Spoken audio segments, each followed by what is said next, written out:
Salut mes chers collégiens, mes chères collégiennes. Après avoir étudié le champ lexical de la mer dans la nouvelle de Chateaubriand, le voyage en Amérique, dans cette vidéo, Inch'Allah, on va essayer de travailler l'expression de la circonstance. Et toujours le document support, la nouvelle de Chateaubriand, le voyage en Amérique. Lorsqu'on parle de la circonstance, qu'est-ce que ça veut dire la circonstance? C'est ce qu'on va découvrir, Inch'Allah, dans cette vidéo. Alors, lorsqu'on parle de la circonstance, on parle de la cause. Aussi, on peut parler de la conséquence, le résultat qui est normal.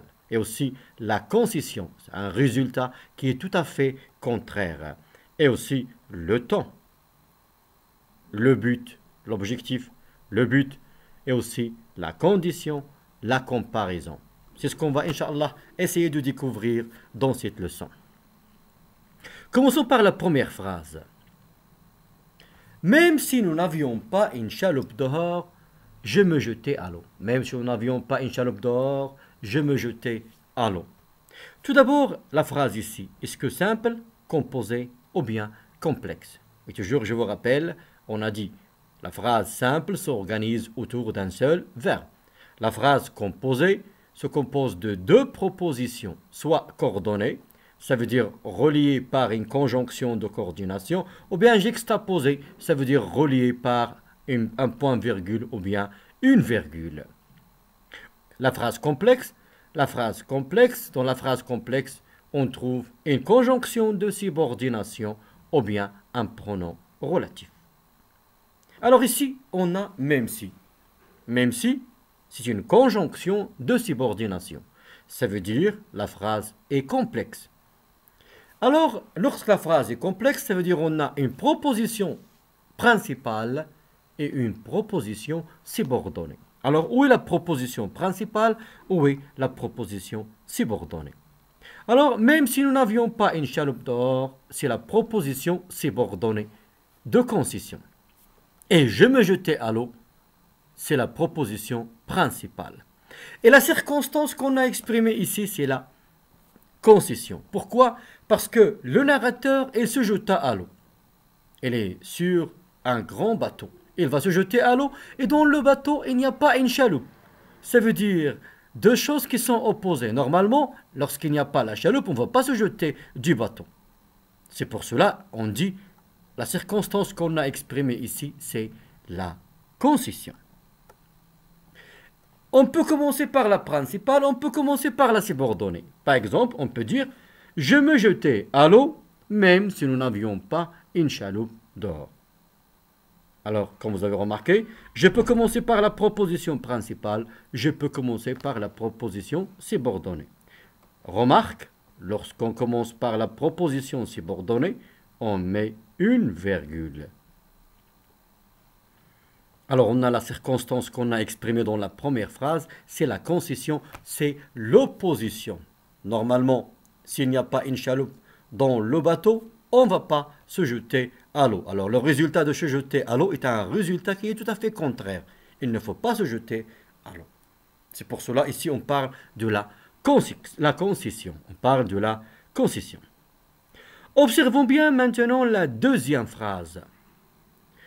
Quand je vins à tourner la tête, je m'aperçus que le courant l'avait entraîné bien loin. Quand je vins à tourner la tête, je m'aperçus que le courant l'avait entraîné bien loin. Alors ici, tout d'abord la phrase simple, composée ou bien complexe. On a deux verbes. Je vins, je m'aperçus. Ça veut dire que ce n'est pas une phrase simple. Et on a utilisé quand. Quand c'est quoi? Quand c'est une conjonction de subordination.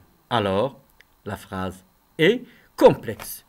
Maintenant, quelle est la circonstance qu'on a exprimée? On a quand. Qu'est-ce qu'elle exprime quand? Et très bien, c'est le temps. Alors, où est la proposition principale et où est la proposition subordonnée? Alors, la proposition principale, c'est « Je m'aperçus que le courant l'avait entraîné bien loin ». Et la proposition subordonnée, quand je vins à tourner la tête. Et la circonstance qu'on a exprimée ici, c'est le temps. Alors, rappelez-vous, lorsqu'on peut exprimer le temps soit par des conjonctions de subordination, comme quand, par exemple, lorsque. Je peux exprimer aussi le temps par des prépositions, avant, après, etc. Maintenant, observons bien la phrase suivante. Le narrateur se jeta à l'eau parce qu'il faisait chaud. Le narrateur se jeta à l'eau parce qu'il faisait chaud. Alors pourquoi le narrateur se jeta à l'eau? Parce qu'il faisait chaud. Quelle est la circonstance qu'on a exprimée ici? Oui, très bien, c'est la cause. Et la phrase ici, c'est une phrase complexe. Pourquoi? On a la conjonction de subordination parce que. Le narrateur se jeta à l'eau, c'est la proposition principale. Parce qu'il faisait chaud, c'est la proposition subordonnée de cause. Maintenant, observez bien la différence entre la première phrase et la deuxième phrase. Le narrateur se jeta à l'eau à cause de la chaleur. À cause de la chaleur. Ici, on a un seul verbe, se jeta. Et à cause de, c'est une préposition ou bien locution prépositive parce qu'il se compose de trois mots. À cause de. Alors on dit locution prépositive. Ici, on n'a pas une proposition principale et une proposition subordonnée. Mais on a une phrase simple. À cause de la chaleur, c'est un complément circonstanciel de cause. Alors la circonstance qu'on a exprimée ici, c'est la cause. Observons bien maintenant l'exemple suivant. Les vagues étaient si grosses qu'elles retardaient mon retour et épuisaient mes forces. Les vagues étaient grosses. Les vagues retardaient le retour du narrateur et épuisaient ses forces. Alors maintenant ici, quelle est la circonstance qu'on a exprimée?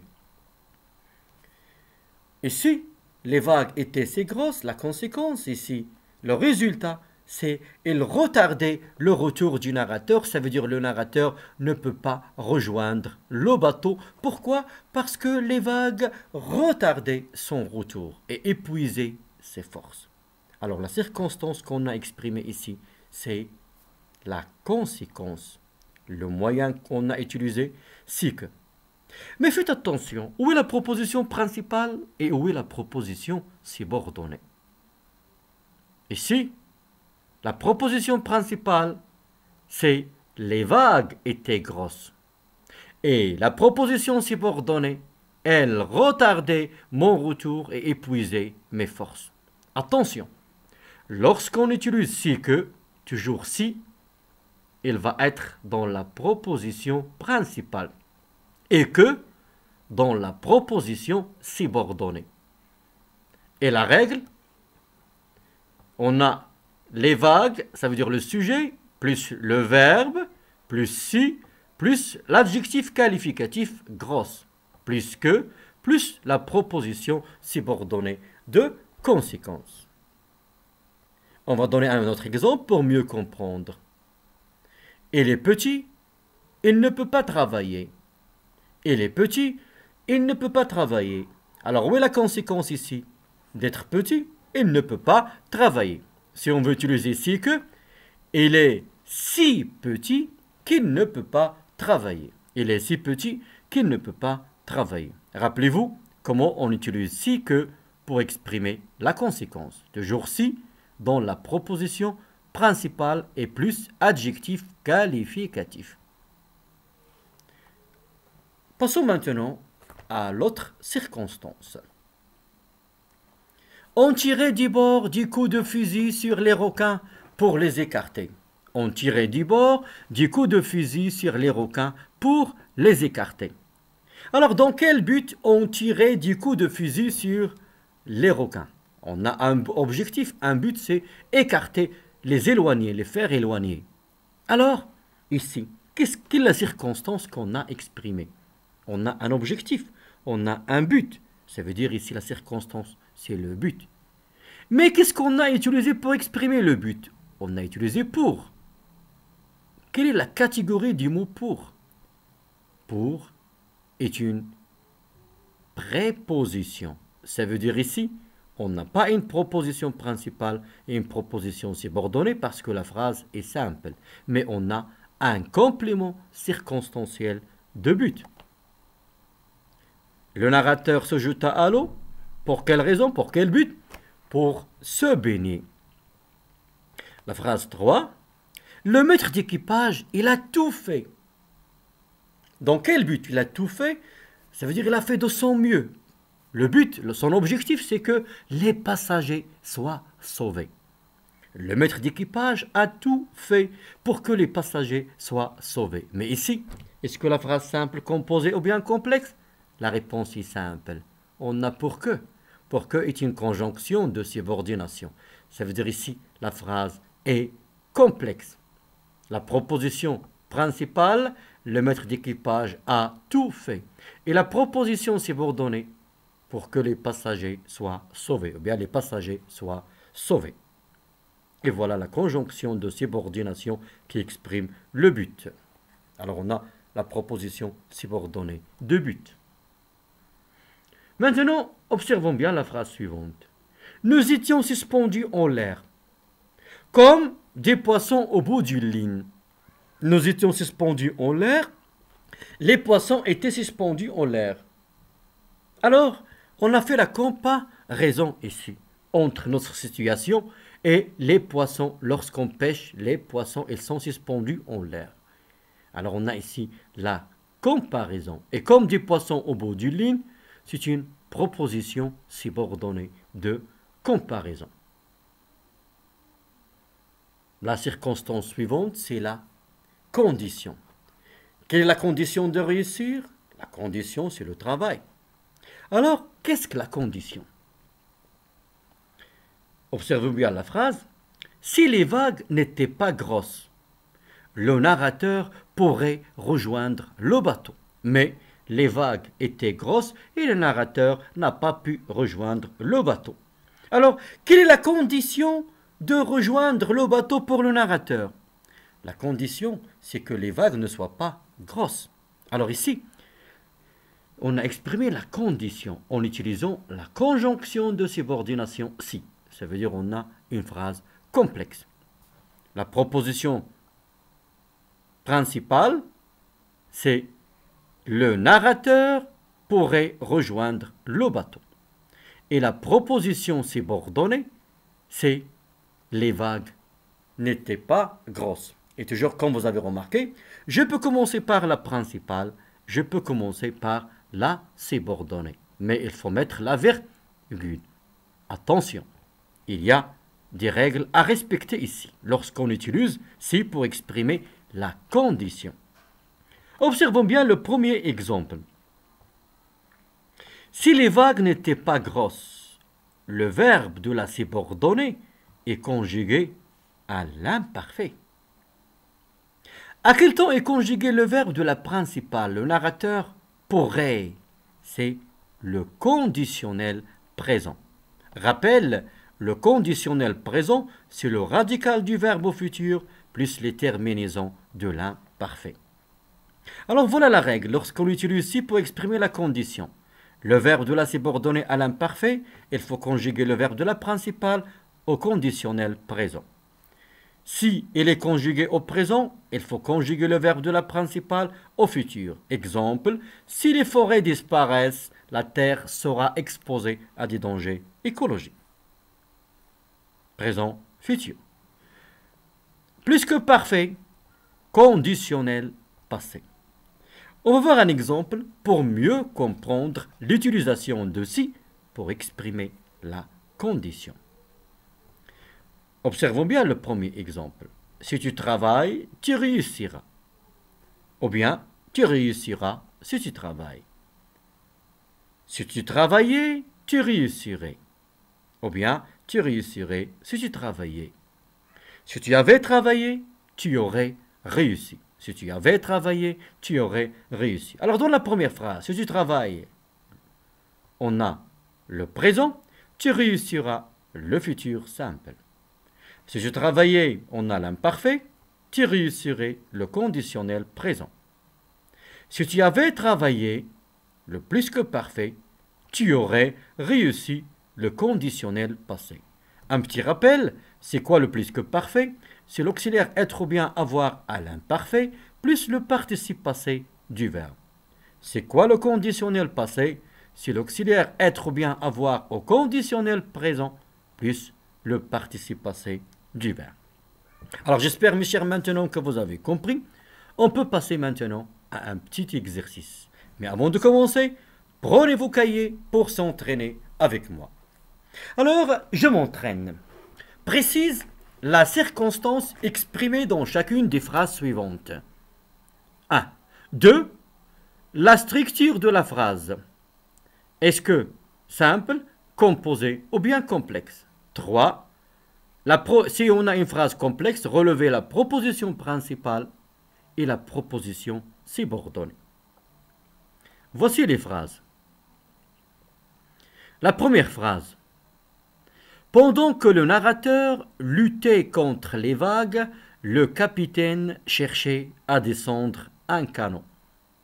Alors, vous allez relever tout d'abord la circonstance exprimée et le type, la structure de la phrase simple, composée ou bien complexe. Et s'il est complexe, la proposition principale et la proposition subordonnée. Deuxième phrase.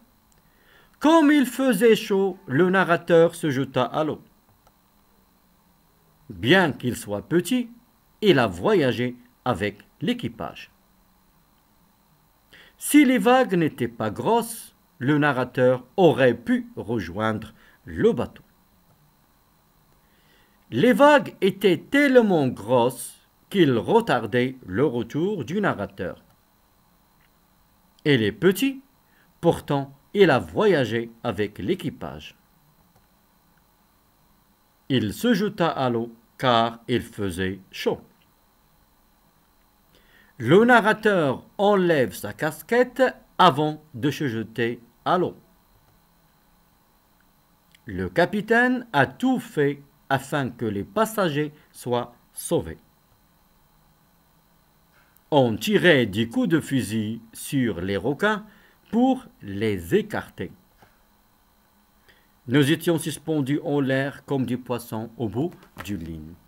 Alors, à vous maintenant de relever, tout d'abord préciser dans ces phrases la structure de chaque phrase, simple, composée ou bien complexe, aussi la circonstance exprimée, et si la phrase est composée, relevez la proposition principale et la proposition subordonnée. Et si vous avez fini, on peut passer à la correction. Commençons par la première phrase. Pendant que le narrateur luttait contre les vagues, le capitaine cherchait à descendre un canot. Ici, quelle est la circonstance qu'on a exprimée? Très bien, on a pendant que, c'est le temps. Et pendant que, c'est une conjonction de subordination. Ça veut dire la phrase est composée. Alors, pendant que le narrateur luttait contre les vagues, c'est quoi? C'est la proposition principale, ou bien c'est la proposition, excusez-moi, c'est la proposition subordonnée circonstancielle de temps. Le capitaine cherchait à descendre un canot, c'est la proposition principale. Et la phrase est complexe. On a une conjonction de subordination. 2. Comme il faisait chaud, le narrateur se jeta à l'eau.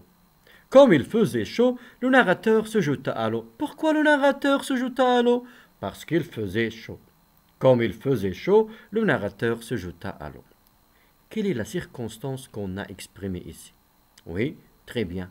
Ici, on a la cause. Attention, comme qui exprime la cause toujours au début de la phrase. Et la phrase simple, composée ou bien complexe? Oui, très bien. Évidemment, c'est complexe parce qu'on a une conjonction de subordination. Comme.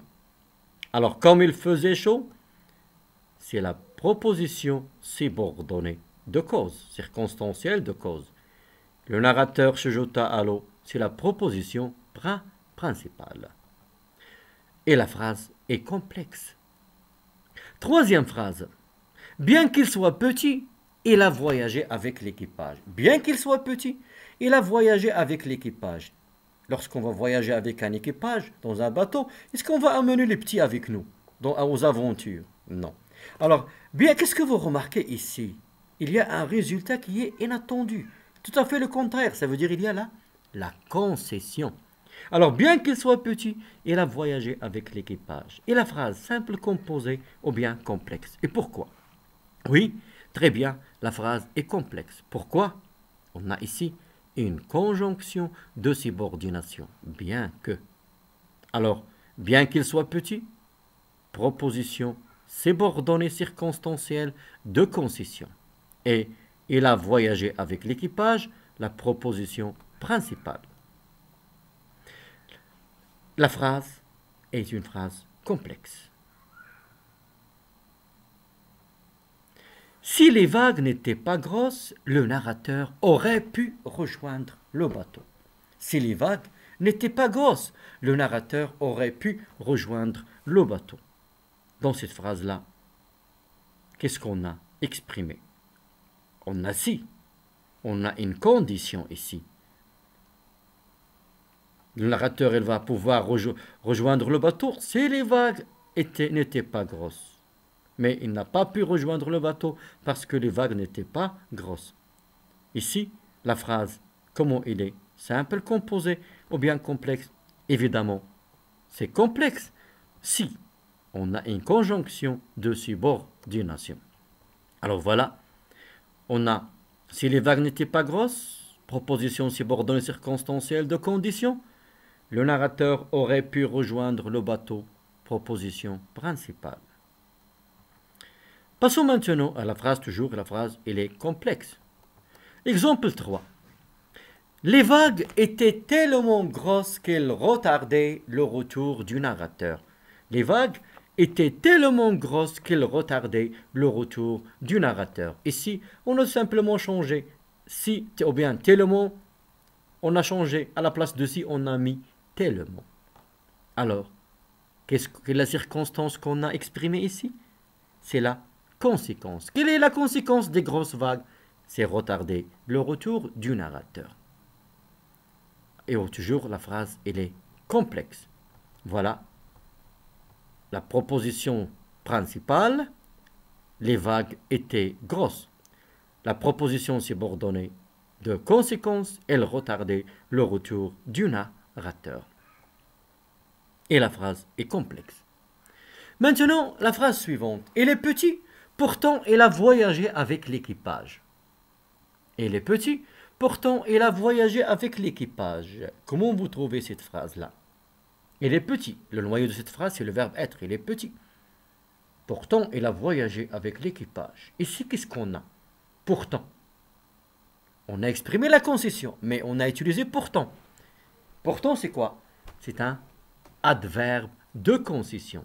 Ça veut dire ici, on n'a pas une proposition subordonnée, mais un complément circonstanciel de concession. Complément circonstanciel de concession. Passons maintenant à la 7e phrase. Il se jeta à l'eau car il faisait chaud.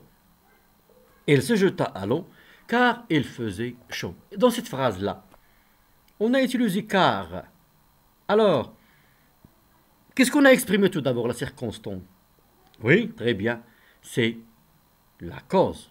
Mais la phrase, est-ce qu'elle est complexe? On a car. Car c'est une conjonction de coordination. Oui, très bien. Alors on a ici une proposition coordonnée. Une proposition coordonnée. Où on trouve une proposition coordonnée? Dans la phrase composée. La phrase composée. Je vous rappelle les conjonctions de coordination, mais, ou, et, donc, or, ni, car. Alors si on trouve ces conjonctions dans la phrase, c'est une phrase composée. Maintenant, la phrase suivante. Le narrateur enlève sa casquette avant de se jeter à l'eau. Le narrateur enlève sa casquette avant de se jeter à l'eau. Quelle est la circonstance qu'on a exprimée avant de? Le temps. Mais ici, avant de, c'est une locution prépositive. Ça veut dire ici, on a un complément circonstanciel de temps. La phrase est simple. Le capitaine a tout fait afin que les passagers soient sauvés. Le capitaine, il a tout fait afin que les passagers soient sauvés. Quelle est la circonstance qu'on a exprimée ici? Il a un objectif, il a un but, c'est sauver les passagers. La circonstance ici, c'est le but. Et la phrase, on a afin que. C'est une conjonction de subordination. Ça veut dire la phrase est complexe. Le capitaine a tout fait, c'est la proposition principale. Et les passagers soient sauvés, c'est la proposition subordonnée de but. Afin que les passagers soient sauvés. Afin que, c'est la conjonction de subordination. Maintenant, c'est une phrase complexe. On tirait du coup du fusil, ou bien on tirait du coup de fusil sur les requins pour les écarter. Dans quel but on tirait du coup de fusil sur les requins? Le but, c'est pour les écarter. Ici, on a pour. Pour, c'est une préposition. Ça veut dire on a un complément circonstanciel de but. La phrase est simple. Nous étions suspendus en l'air comme des poissons au bout d'une ligne. Déjà, on a vu cette phrase-là. Ici, on a exprimé la comparaison. Et comme des poissons au bout d'une ligne, c'est la proposition principale, c'est la proposition subordonnée circonstancielle de comparaison. Et nous étions suspendus en l'air, c'est la proposition principale. Et toujours, la phrase est complexe. Alors voilà, j'espère après la correction maintenant, mes chers, que vous allez distinguer entre la phrase simple, composée et complexe. Et aussi, vous pouvez utiliser ces expressions de la circonstance lorsque vous allez raconter vos histoires, ou bien votre histoire. En attendant les prochaines vidéos, à bientôt, mes chers.